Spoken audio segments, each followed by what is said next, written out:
Seminario Reina Valera. Tema: Historia del Antiguo Testamento. Capítulo 2. La Edad Patriarcal. El mundo de los patriarcas ha sido el punto focal del intensivo estudio de las recientes décadas. Nuevos descubrimientos han iluminado las narraciones bíblicas al suministrar un extenso conocimiento de las culturas contemporáneas del Próximo Oriente. Geográficamente, el mundo de los patriarcas está identificado como el del creciente fértil, extendiéndose hacia el norte desde el Golfo Pérsico, a lo largo de las corrientes del Tigris y el Éufrates y sus cuencas y después hacia el sudoeste a través de Canaán hacia el fértil Nilo y su valle. Esta zona fue la cuna de las civilizaciones prehistóricas. Cuando los patriarcas surgen en escena en el segundo milenio a.d.c., las culturas de Mesopotamia y Egipto ya ostentaban de un pasado milenario. Con Canaán como el centro geográfico de los comienzos de una nación, el relato del Génesis está interrelacionado con el ambiente de dos tempranas civilizaciones que comienzan con Abraham en Mesopotamia y terminando con José en Egipto, Génesis 12-50. El mundo de los patriarcas. Los comienzos de la historia coinciden con el desarrollo de la escritura en Egipto y en Mesopotamia, 3500 a 3000 a.C. Los descubrimientos arqueológicos nos han proporcionado una perspectiva que atañe a las culturas que prevalecieron durante el tercer milenio antes de Cristo. El periodo 4000 a 3000 a.C., o la llamada Edad Calcolítica, está usualmente considerada como civilización precinta que descansa poco en materiales escritos. Las ciudades estratificadas de tales tiempos indican la existencia de una sociedad organizada. Consecuentemente, el cuarto milenio antes de Cristo, que revela la primera creación de grandes edificios, establece los límites de la historia en términos aceptables para el historiador. Lo que se conoce de las civilizaciones precedentes es denominado, con frecuencia, como prehistórico. El mundo de los patriarcas. Mesopotamia. Los Úmenos, un pueblo no semita, controlaba la zona más baja del Éufrates, o Same, durante el periodo de la primitiva dinastía, 2800 a 2400 a.C. Estos sumerios nos proporcionarían la primera literatura de Asia, ya que el mundo cuneiforme sumerio se convirtió en la lengua clásica y floreció en la escritura de las culturas de la totalidad de Babilonia y Asiria. Hasta aproximadamente el primer siglo antes de Cristo, si bien fue hablada de forma discontinuada hasta aproximadamente 1800 antes de Cristo. El origen de la escritura sumeria permanece todavía sumido en la oscuridad. Pudo muy bien haber sido tomada en préstamo de un pueblo anterior, más primitivo, aunque letrado, con respecto al cual, desafortunadamente, no se dispone de textos inteligibles. La avanzada cultura sumeria de la primera dinastía de Ur, la última fase del periodo de la primitiva dinastía, ha sido desenterrada en un cementerio excavado por Selanar Woolley. Los ataúdes de madera de las gentes comunes, en donde se encontraron alimentos, bebidas, armas, utensilios, collares, objetos de adorno en cajitas y brazaletes, sugiere la idea de que aquellas gentes ya anticipaban una vida después de la muerte. Las tumbas reales contenían una amplia provisión de objetos para la ultratumba, incluyendo instrumentos musicales, joyas, ropas, vehículos e incluso sirvientes, que aparentemente bebieron sin violencia de la droga que se les suministró al efecto, quedando sumidos en el último sueño. En la tumba del rey Abarji se encontraron 65 víctimas. Evidentemente, era considerado esencialmente religioso el sacrificar seres humanos en el enterramiento de las personas sagradas, tales como reyes y reinas, esperando, en consecuencia, el asegurarse la servidumbre en el más allá. En el campo de la metalurgia, al igual que en las obras artesanas de los joyeros y cortadores de piedras preciosas, los sumerios no tuvieron rival en la antigüedad. Informes comerciales preservadas en las tablas de arcilla revelan un detallado análisis de su vida económica. Un panel de madera, 56 x 26 centímetros, en una de las tumbas, representan escenas tanto de la guerra como de la paz. Los carros guerreros ya estaban en uso para los lanzadores de la jabalina durante el combate. La falange, que tan efectivamente fue utilizada por Alejandro Magno, muchas centurias más tarde, ya era conocida por los sumerios. Los principios básicos para la construcción, utilizados por los arquitectos modernos, también les resultaban familiares. Con éxito en los cultivos agrícolas y prósperos en el comercio general, la civilización sumeria alcanzó un avanzado estadio de cultura, 2400 a.C., e indudablemente fue desarrollado a lo largo de un periodo de varios siglos. Su último gran rey, Lugal-Sakhisi, extendió el poder sumerio lejos hacia el oeste y alcanzó el Mediterráneo. Mientras tanto, un pueblo semítico, conocido como el Acadio, fundó la ciudad de Akkad al norte de Ur sobre el Éufrates. Comenzando con Sargón, esta dinastía semítica sobrepasó a la sumeria y de esta forma mantuvieron la supremacía por casi 2 siglos. Tras haber derrocado a Lugal-Sakhisi, Sargón nombró a su propia hija como gran sacerdotisa de Ur en reconocimiento de la diosa luna Nannar. Así extendió su dominio por toda Babilonia, de tal forma que Finnegan habla de él como el más poderoso monarca que jamás hubiese gobernado la Mesopotamia. Su dominio se extendió hasta el Asia Menor. Que los acadios no tuviesen ninguna hostilidad cultural, parece estar reflejado en el hecho de que adoptaron la cultura de los sumerios. Su escritura fue adoptada por la lengua semítica babilónica.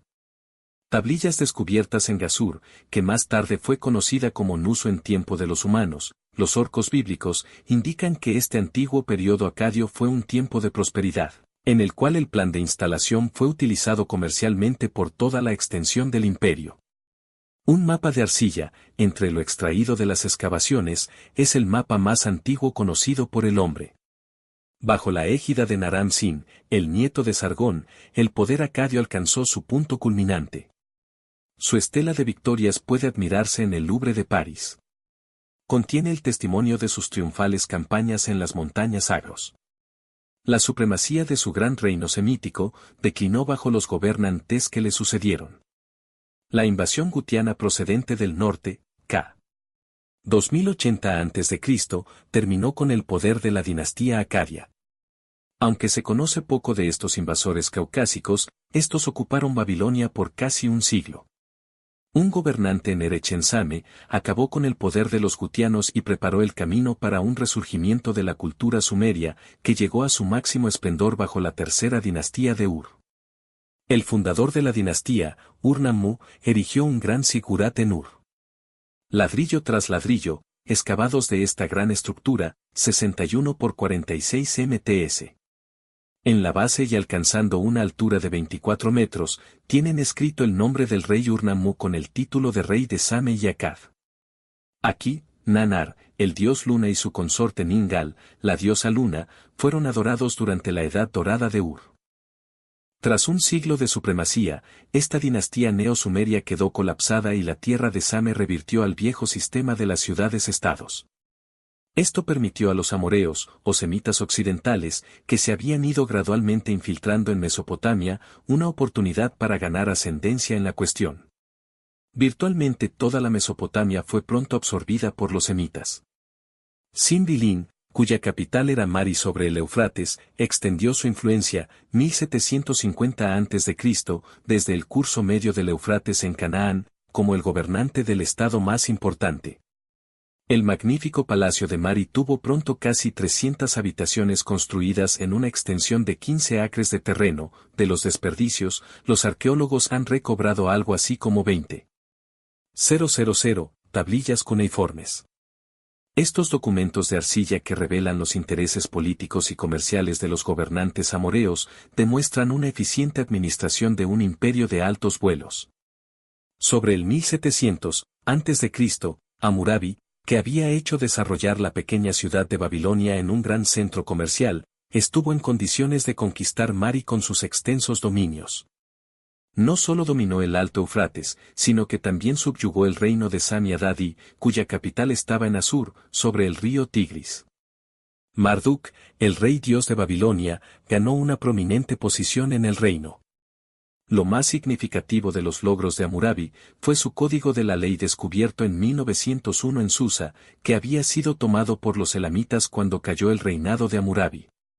Puesto que las antiguas costumbres sumerias estaban incorporadas en esas leyes, es muy verosímil que ellas representen la cultura que prevaleció en Mesopotamia en los tiempos patriarcales. Muchas de las cartas de Hammurabi que han sido descubiertas indican que fue un eficiente gobernante, emitiendo sus órdenes con claridad y con atención al detalle. La primera dinastía de Babilonia, 1800 a 1500 a.C., se hallaba en su cima, bajo el mando de Hammurabi. Sus sucesores fueron perdiendo gradualmente prestigio hasta la invasión de los casitas, que conquistaron Babilonia en 1500 a.C. Egipto. Cuando Abraham llegó a Egipto, esta tierra podía presumir de una cultura de más de un milenio de antigüedad. El comienzo de la historia en Egipto se inicia usualmente por el rey Menes, 3000 a.C., quien unió dos reinos, uno en el delta del Nilo y otro en el valle. Los gobernantes del primero y segundo periodo dinástico tuvieron su capital en el Alto Egipto cerca de Tebas. Las tumbas reales excavadas en Abidos han mostrado vasos de piedra, joyas, vasijas de cobre y otros objetos enterrados con los reyes, reflejando así una alta civilización durante aquel primitivo periodo. Fue la primera era de comercio internacional en tiempos históricos. La edad clásica de la civilización egipcia, conocida como el periodo del Antiguo Reino, 2700 a 2200 a.C., y que comprende las dinastías 3b, testifica un número de notables logros. Gigantescas pirámides, las maravillas de los siglos que seguirían, proveen un amplio testimonio de la avanzada cultura de esos primitivos gobernantes. La pirámide escalonada de Saqqara, la más primitiva gran estructura hecha de piedra, fue construida como un mausoleo real por Inop, un arquitecto que también ganó renombre como sacerdote, autor de proverbios y mago.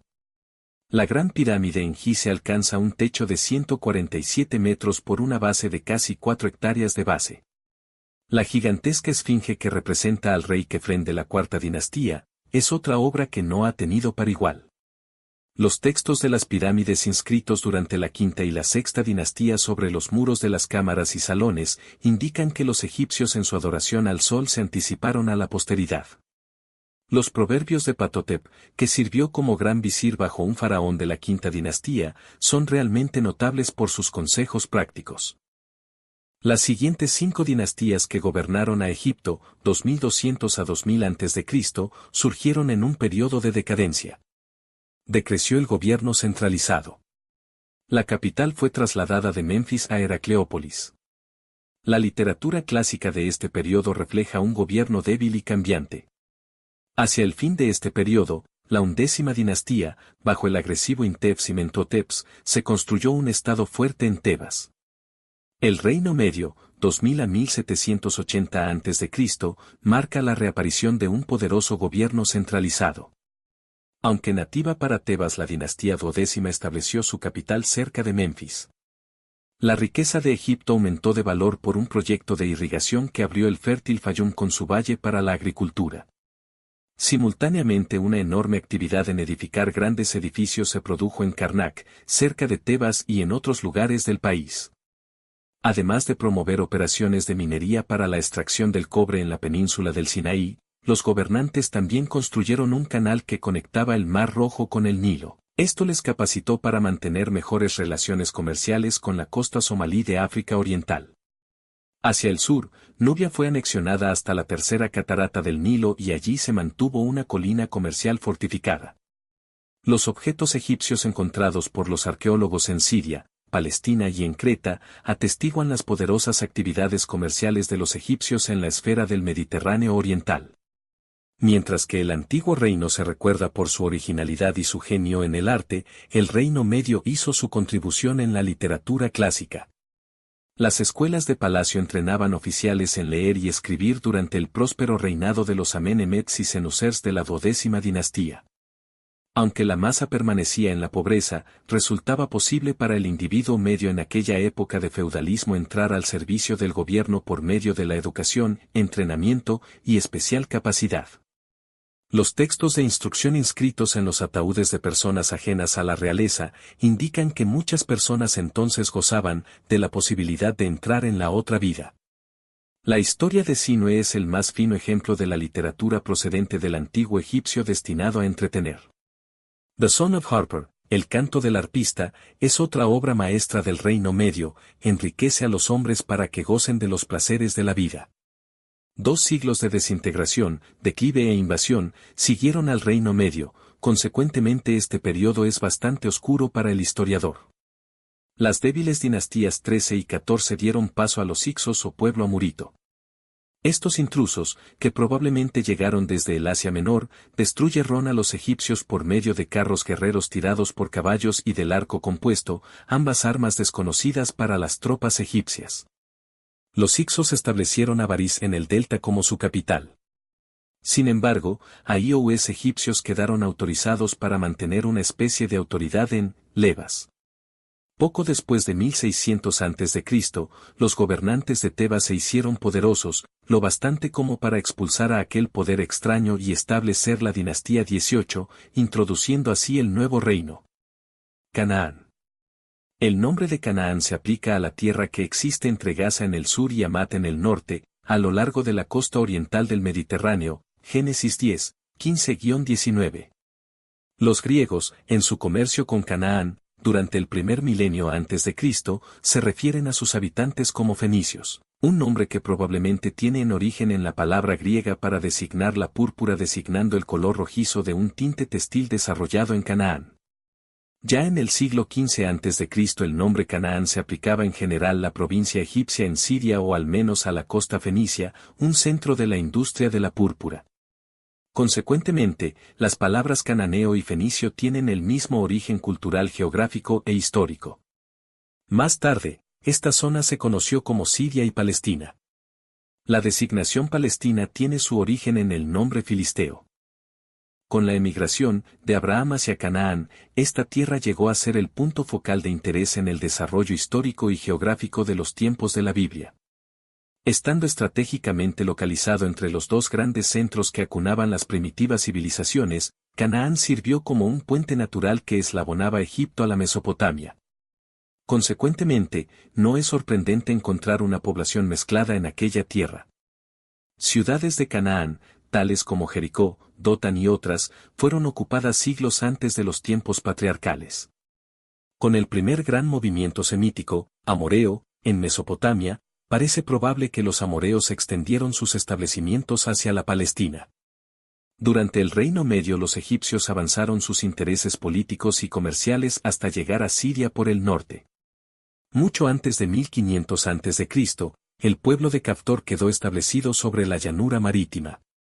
No menos entre los invasores, fueron los hititas, que penetraron en Canaán procedentes del norte y aparecieron como ciudadanos bien establecidos cuando Abraham compró la cueva de Macpela, Génesis 23. Los refaítas, un pueblo algo obscuro más allá de las referencias escriturales, han sido recientemente identificados en la literatura urgarítica. Se conoce muy poco respecto a otros habitantes que se anotan en el relato del Génesis. La designación cananea, muy verosímilmente abraza la mistura compuesta de gentes que ocupaban la tierra en la época patriarcal. Geografía.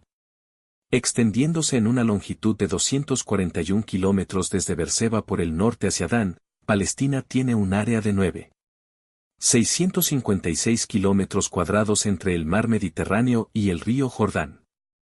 La anchura media es de 64 kilómetros con un máximo de 87 desde Gaza hasta el Mar Muerto, estrechándose hasta los 45 kilómetros.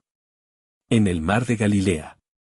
Con la adición de 6,437 kilómetros cuadrados al este del Jordán cuya zona es llamada con frecuencia Transjordania, esta tierra comprende aproximadamente 16,093 kilómetros cuadrados.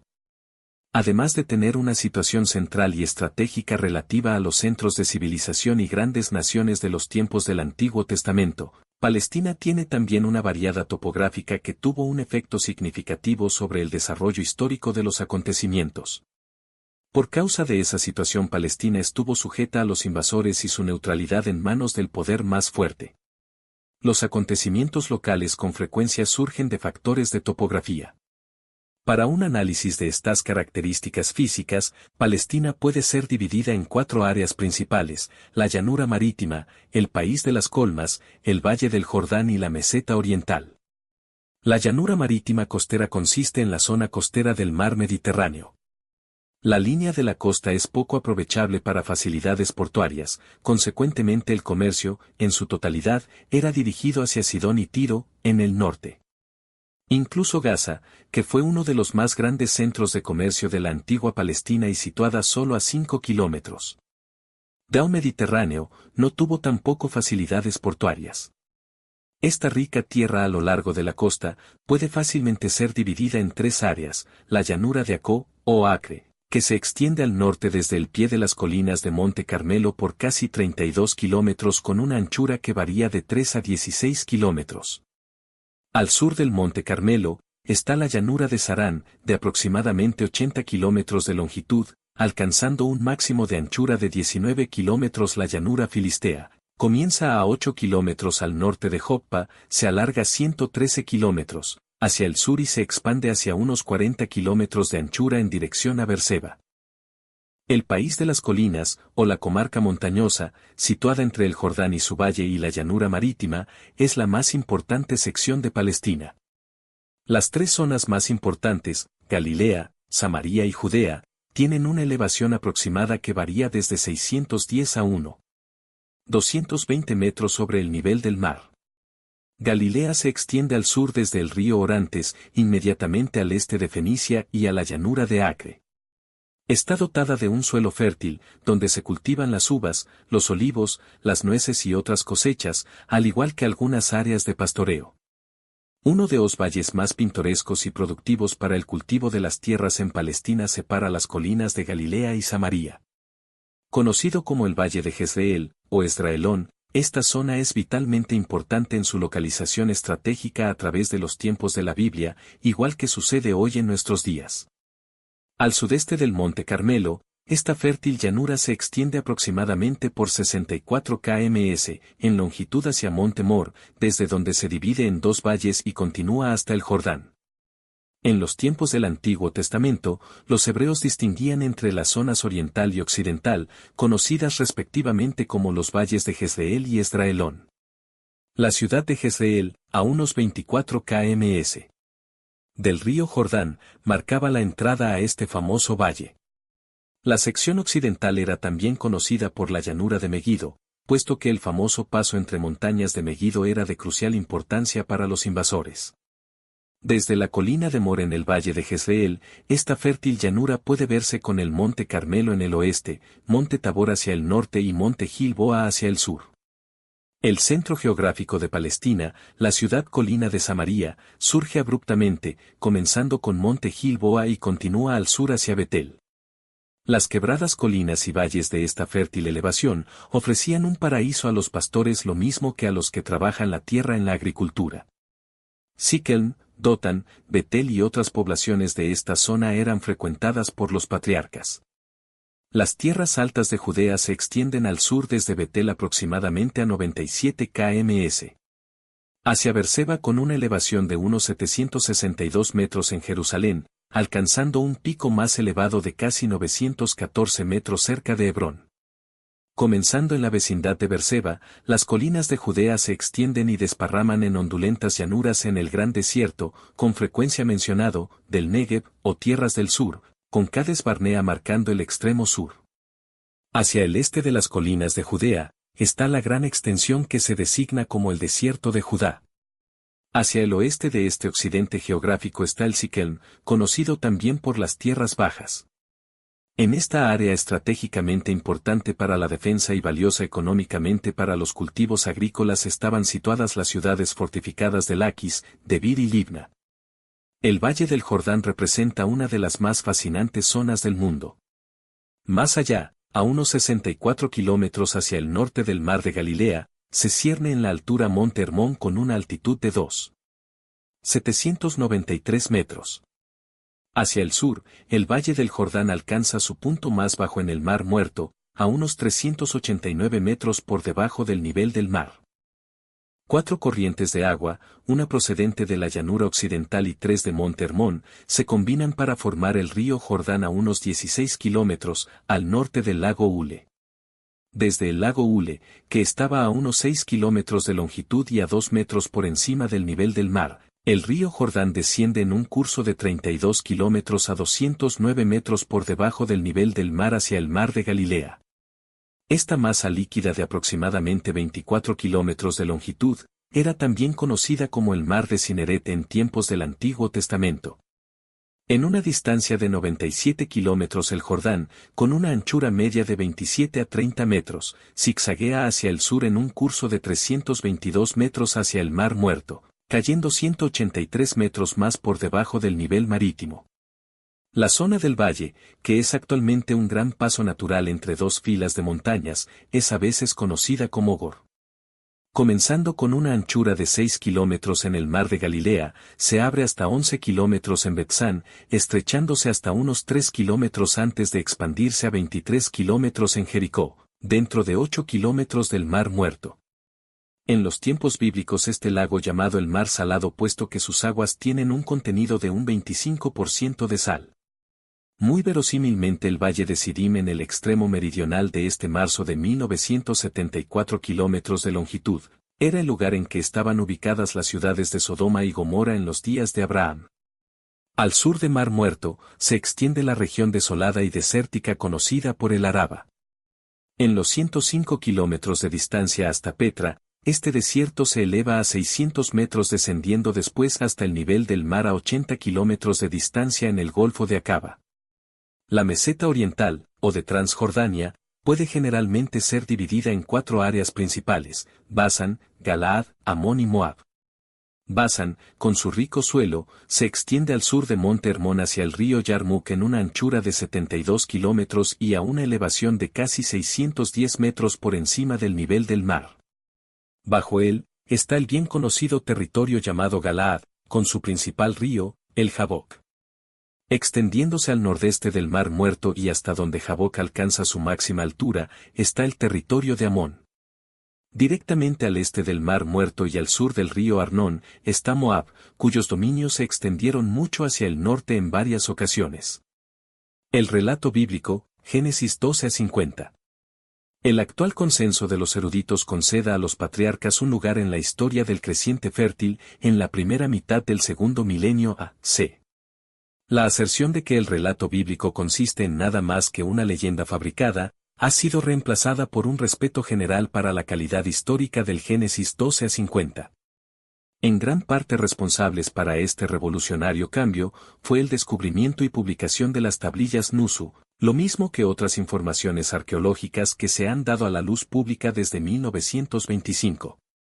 Aunque no hay una evidencia concreta para identificar cualquier nombre específico o sucesos procedentes de fuentes externas a lo mencionado en los relatos del Génesis, es fácil reconocer que el medio cultural es el mismo para ambos.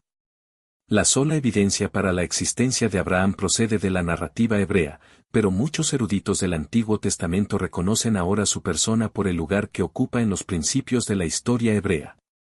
La cronología de los patriarcas todavía permanece como un punto discutible. Dentro de este periodo general, la fecha abogada para Abraham varía desde el siglo XXI al XV. Con las cronologías para esta era en un estado de flujo, será preciso tomar nota de varias apreciaciones respecto a la fecha de los patriarcas. Sobre la base de ciertas notaciones cronológicas dadas en las Escrituras, la entrada de Abraham en Canaán se calcula que tuvo lugar en el año 2091 a.C. Esto permite 215 años para la vida patriarcal en Canaán, 430 años para el cautiverio de Egipto y una temprana fecha para el éxodo de Egipto, 1447 a.C.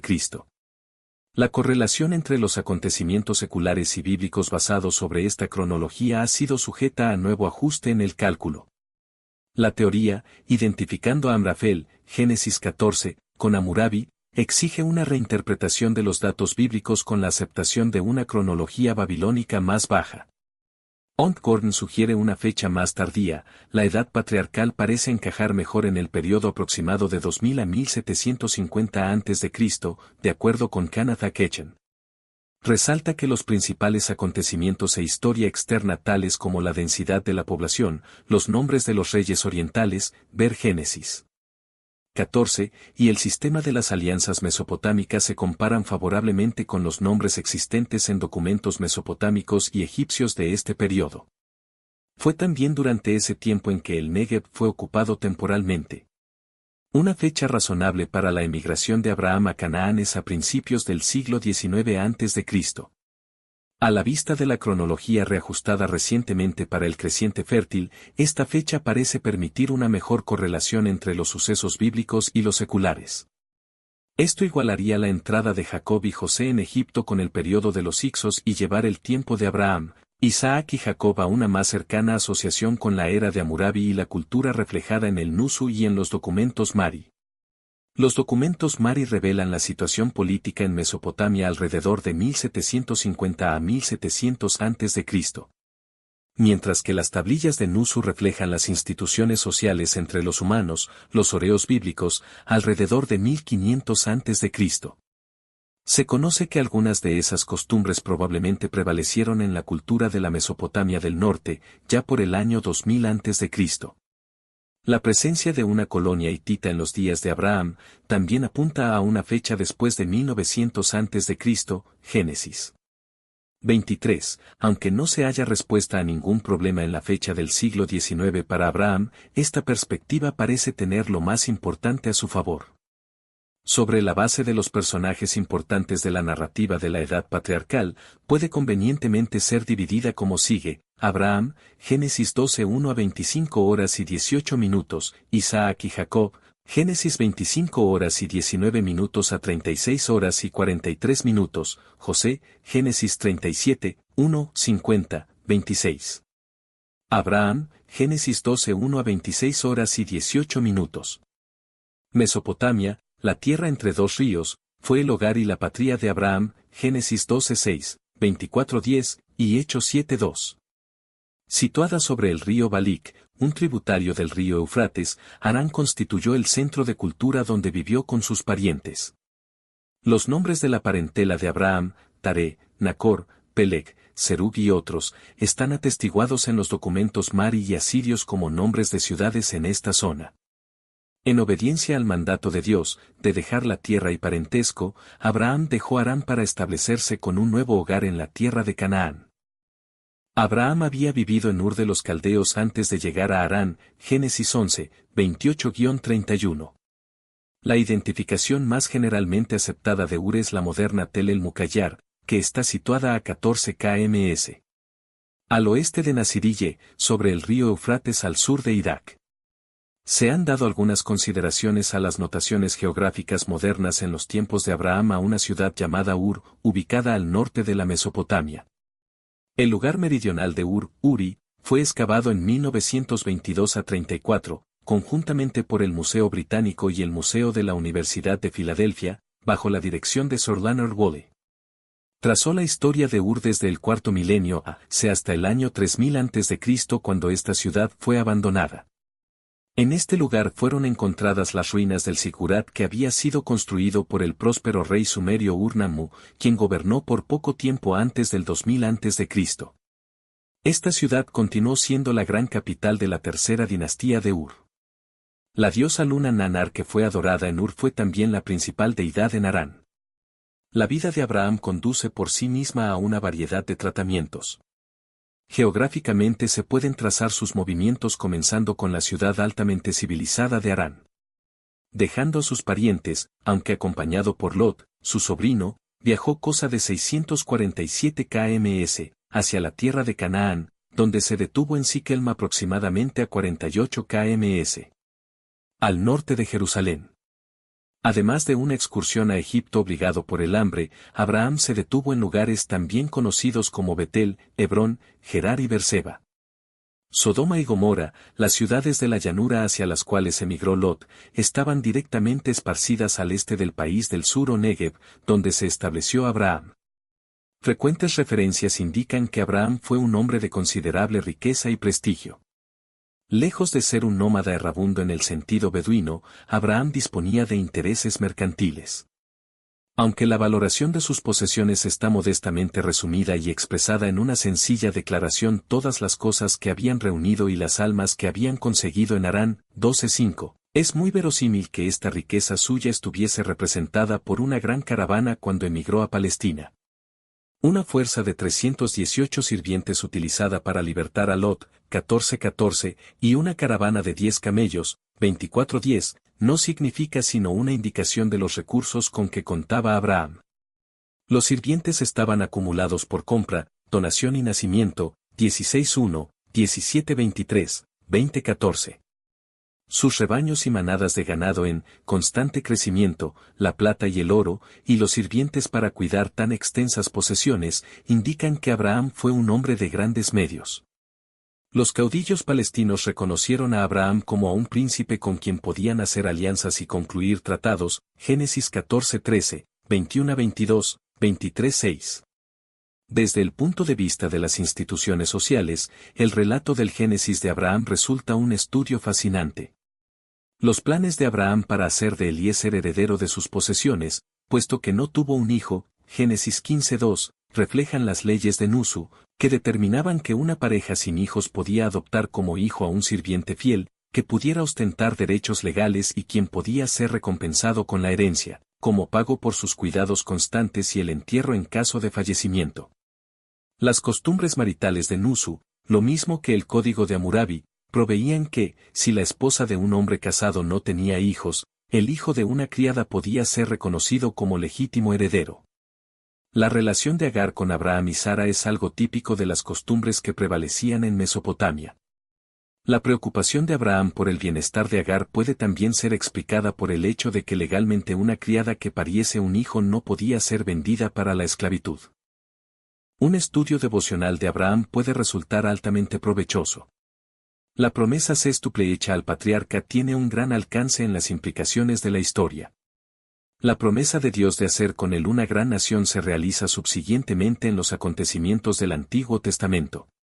Yo te bendeciré, pronto se hizo una realidad en su experiencia personal. El nombre de Abraham se hizo grande, no solo como padre de los israelitas y maometanos, sino también como el gran ejemplo de fe para los creyentes cristianos, según los escritos del Nuevo Testamento, en Romanos, Galatas, Hebreos y Santiago. Por añadidura, la actitud del hombre hacia Abraham y sus descendientes habría tenido una directa influencia en la bendición o maldición sobre el género humano. Esto aseguró a Abraham un lugar único en el designio providencial para la raza humana. Ciertamente, la promesa de que Abraham sería bendito, fue literalmente cumplida durante su vida, lo mismo que en los tiempos subsiguientes. Finalmente, la promesa de bendecir todas las familias de la tierra se descubre en su alcance a escala mundial cuando Mateo comienza su relato de la vida de Jesucristo, estableciendo que Él es el Hijo de Abraham. La alianza juega un papel importante en la experiencia de Abraham. Nótense las sucesivas revelaciones de Dios tras la promesa inicial a la cual Abraham responde con obediencia. A medida que Dios hace mayor su promesa, Abraham ejerció la fe, que se le reconoce como justicia en Génesis 15. En esta alianza, la tierra de Canaán fue específicamente dada en prenda a los descendientes de Abraham. Con la promesa del Hijo, la circuncisión se convierte en el signo del pacto, Génesis 17. Esta promesa de la alianza fue sellada finalmente en el acto de obediencia de Abraham, cuando estuvo dispuesto a llevar a cabo el sacrificio de su único hijo Isaac, Génesis 22. La religión de Abraham es un tema vital en los relatos bíblicos, patriarcales. Procedente de un fondo politeísta donde la diosa luna Nanar era reconocida como el dios principal en la cultura de Babilonia, Abraham llega a Canaán. Que su familia sirvió a otros dioses queda claramente establecido en Josué 24:2. En Canaán, y en medio de un entorno idólatra y pagano, la meta de Abraham fue la de construir un altar al Señor. Tras que hubo rescatado a Lot y el rey de Sodoma, rehusó una recompensa, reconociendo que él se hallaba por completo dedicado por devoción única a Dios, el hacedor de los cielos y la tierra. La íntima comunión y camaradería existente entre Dios y Abraham está bellamente retratada en el capítulo 18 donde él intercede por Sodoma y Gomorra.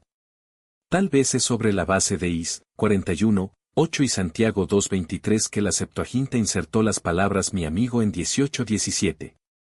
Al paso de los siglos la puerta meridional de Jerusalén, que conduce hacia Hebrón y Berseba, ha sido citada siempre como la puerta de la amistad en memoria de la relación íntima entre Dios y Abraham. Isaac, el hijo prometido, fue el heredero de todo lo que Abraham poseía. Otros hijos de Abraham, tal como Ismael, de donde descienden los árabes y Madián, el padre de los madianitas, recibieron regalos cuando partieron de Canaán, dejando el territorio a Isaac. Antes de su muerte, Abraham dejó a Rebeca por esposa de Isaac. Abraham también compró la cueva de Macpela, que se convirtió en el sepulcro de Abraham, Isaac y Jacob, así como el de sus esposas. Isaac y Jacob, Gen 25 horas y 19 minutos a 36 horas y 43 minutos.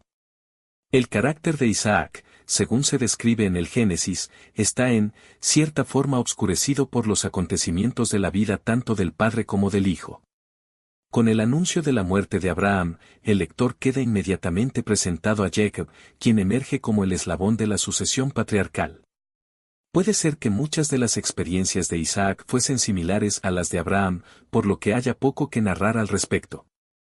Aunque Isaac heredó la riqueza de su padre y continuó la misma pauta de vida, es interesante notar que se comprometió en cuestiones de agricultura cerca de Gerar, 26 horas y 12 minutos.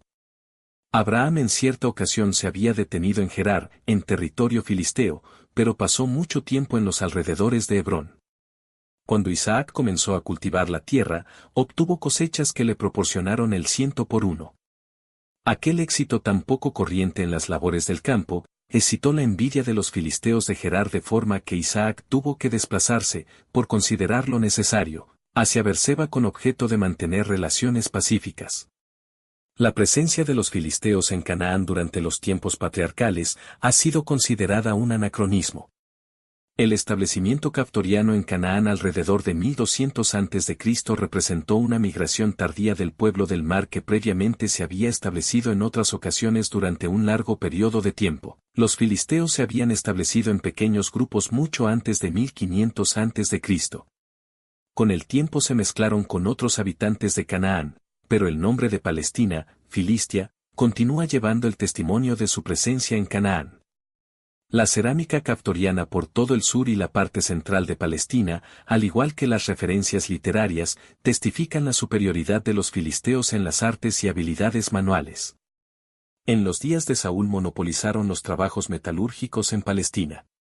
Polémico en conducta, Jacob surgió como el heredero de la alianza.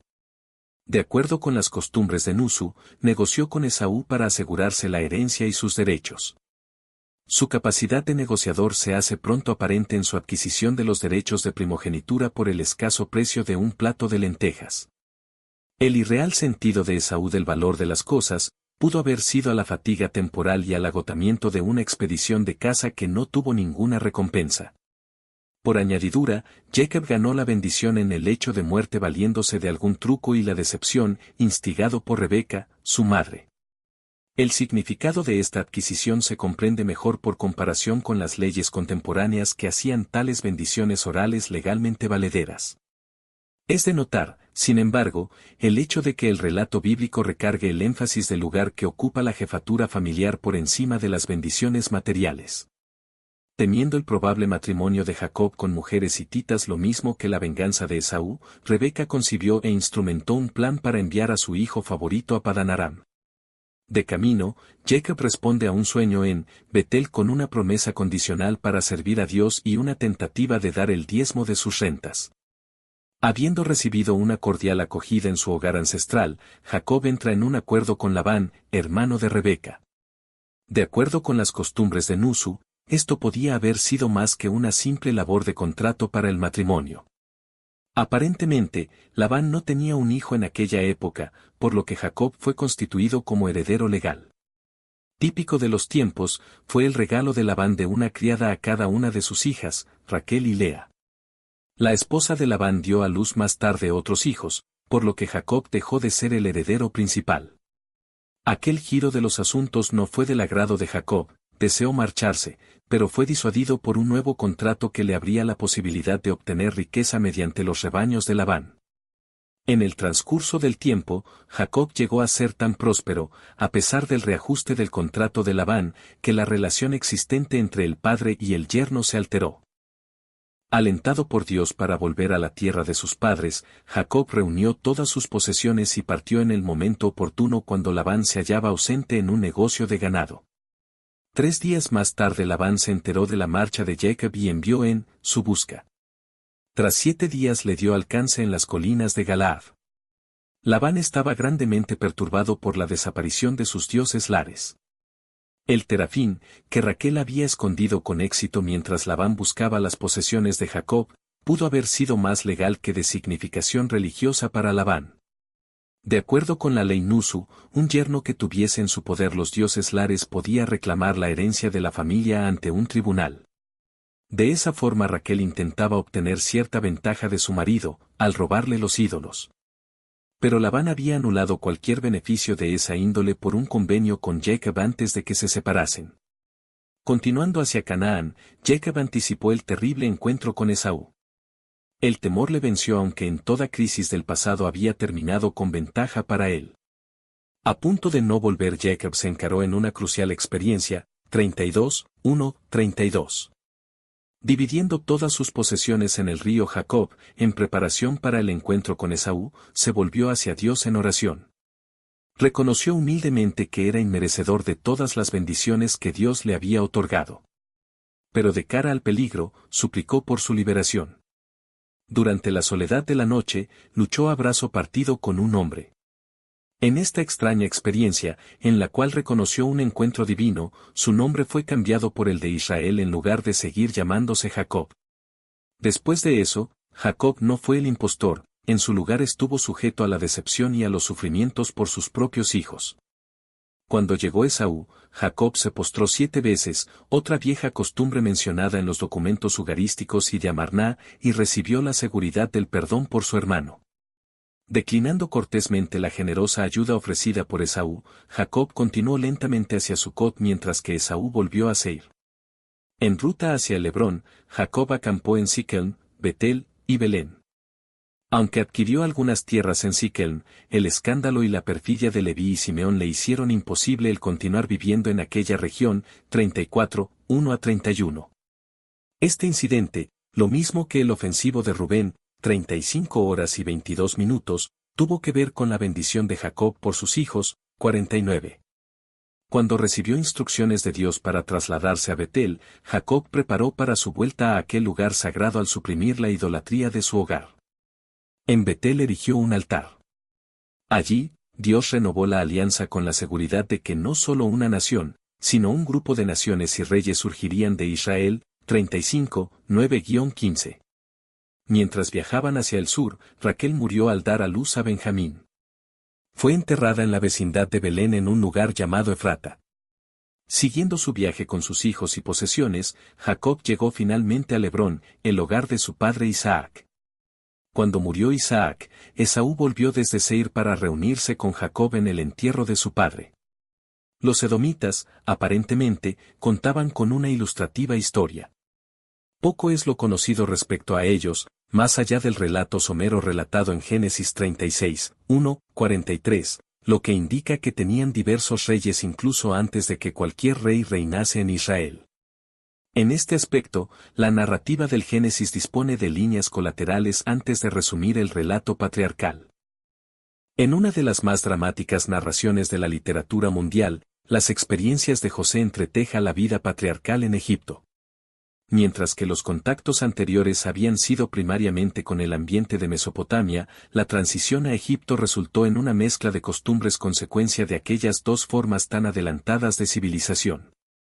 En esta narrativa, notamos la continuidad de la antigua influencia, la adaptación al ambiente egipcio y por encima de todo, toda la guía protectora y de control de Dios en las fascinantes fortunas de José y su pueblo. José, el hijo de Raquel, fue el orgullo y la alegría de Jacob. Para mostrar su favoritismo, Jacob le engalanó con una túnica, aparentemente la marca exterior de un jefe de tribu. Sus hermanos, que ya estaban resentidos contra José por los malos informes que les concernían, fueron incitados por este hecho a un odio extremo. La cuestión llegó a su punto álgido cuando José les relató haber tenido 2 sueños pronosticando su exaltación. Los hermanos mayores dieron suelta a su rencor jurando quitarse de encima a José a la primera ocasión.